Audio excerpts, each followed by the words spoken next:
بسم اللہ الرحمن الرحیم۔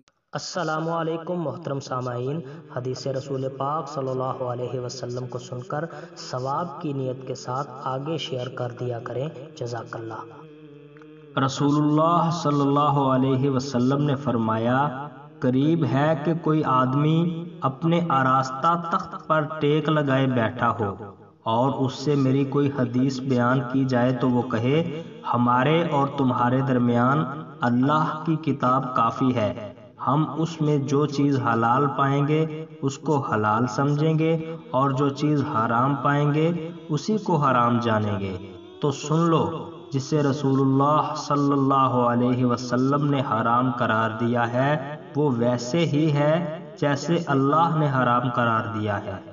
محترم سامعین، حدیث رسول پاک صلی اللہ علیہ وسلم کو سن کر عمل کرنے کی کوشش کریں، جزاک اللہ۔